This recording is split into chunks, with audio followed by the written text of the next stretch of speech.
नमस्कार दोस्तों, मैं अंकुर उपाध्याय स्वागत करता हूं आप सभी का आपके अपने YouTube channel share market analysis में।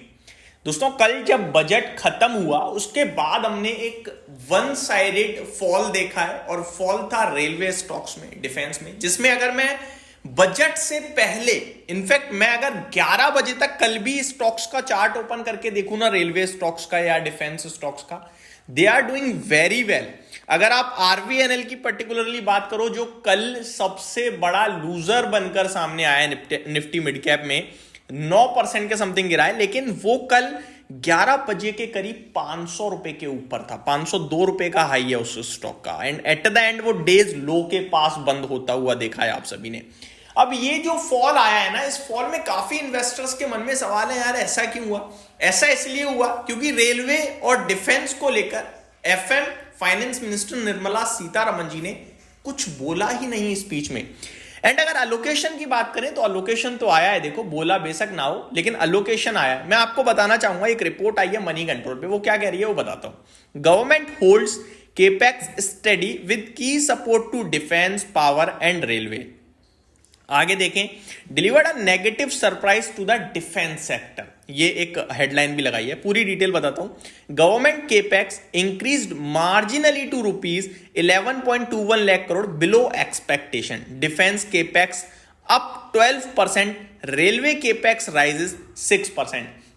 जो ओवरऑल केपेक्स यानी कैपिटल एक्सपेंडिचर फाइनेंशियल ईयर 26 के लिए है, वो 11,21,000 करोड़ का रखा, ठीक है जी, जो कि एक्सपेक्टेशन से बिलो बता रहे हैं।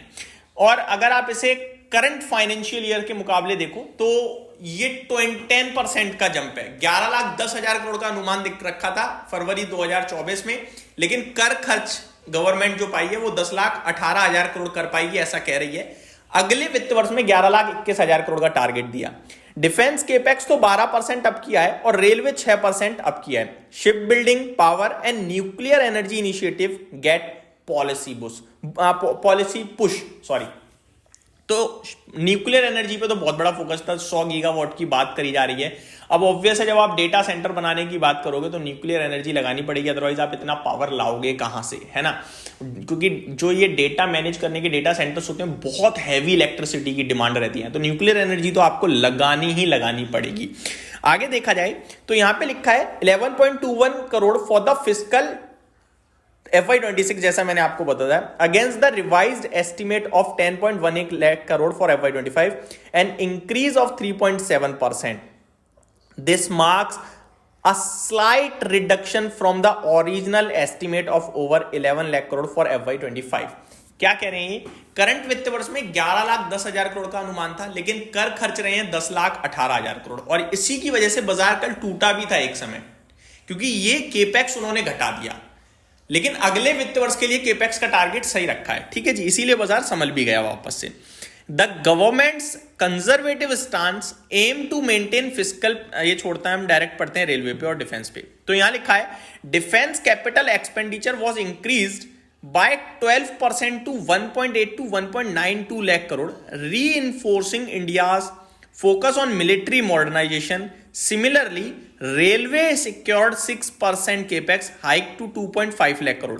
मेरे को यह समझ नहीं आ रहा कि डिफेंस केपेक्स ही कह रहे हैं 12% बढ़ा है, 1,80,000 से 1,92,000 करोड़ के समथिंग, जिसमें लास्ट ईयर तो 4.5 लाख करोड़ का केपेक्स था।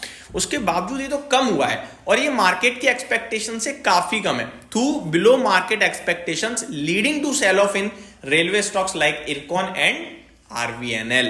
तो ये बिग ब्रेकिंग थी जिसकी वजह से ये शेयर्स आपके लिए टूटते हुए दिखे। बाकी शिप बिल्डिंग के लिए तो बहुत कुछ आया है। एक तो इन्हें इंफ्रा कंपनियों को इंफ्रा कंपनीज माना जाएगा, पहली बड़ी बात। और इससे क्या होगा कि शिपिंग कंपनीज को ना लोन मिलेगा इजीली, लंबे समय तक मिलेगा। अभी नहीं मिलता है उन्हें लंबे समय तक लोन, जल्दी पे करना पड़ता है। अभी उन्हें लंबे समय तक लोन मिल पाएगा तो वो अच्छे से यूटिलाइज कर पाएंगे पैसे को, ये बड़ा पॉजिटिव है। अब वापस से रेलवे डिफेंस पे आते हैं, तो रेलवे डिफेंस में जो केपेक्स है वो ज्यादा बड़ा नहीं रखा, पहली बात। दूसरी बात, कुछ बोला नहीं, तो लोगों को लग रहा है यार इस बार अब सरकार का फोकस हट गया यहां से। ये कुछ बड़ी बातें थी जिसकी वजह से ये स्टॉक्स टूटे हैं। लेकिन रेलवे के बिना टूरिज्म भी अधूरा है, आपको पता ही होगा ये तो, क्योंकि रेलवे से बहुत पब्लिक तीर्थ स्थलों पे पहुंचती है।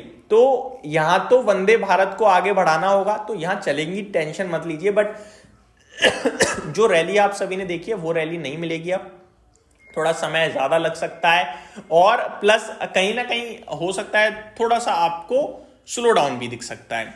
तो आपको मैं तो पहले से ही कह रहा हूं कि देखो, ये जिस रफ्तार से भागे थे वो रफ्तार कंटिन्यू नहीं रह सकती है। दूसरी बात, आपको ये अच्छे से पता होना चाहिए ये वही माफ कीजिएगा दोस्तों, ये वही रेलवे कंपनियां हैं जो एक समय पे अंडर बुक वैल्यू ट्रेड करते थे, अंडर वैल्यू जिसे हम कहते हैं। आज ये स्टॉक्स 5 टाइम्स की बुक वैल्यू पे ट्रेड कर रहे हैं। तो जो वैल्यूएशन रीरेट हुए थे वो कहीं ना कहीं सेटल हो सकते हैं दोबारा से। तो ये एक बिग ब्रेकिंग हो सकती है जिसकी वजह से थोड़ी करेक्शन और दिख जाए। बाकी ओवरऑल यही मेजर इश्यूज थे, कुछ बोला नहीं सरकार ने, और लोगों का इंतजार रहता है। नॉर्मली रेलवे डिफेंस को लेकर सरकार बोलती है हर बार 2-4-5 मिनट, बट इस बार कुछ भी नहीं बोला, जिसकी वजह से स्टॉक्स कहीं ना कहीं दर्द देते हुए दिखे हैं। उम्मीद करता हूं ये डिटेल्स आपको पसंद आई होंगी। Thank you so much for watching this video. Have a great day guys.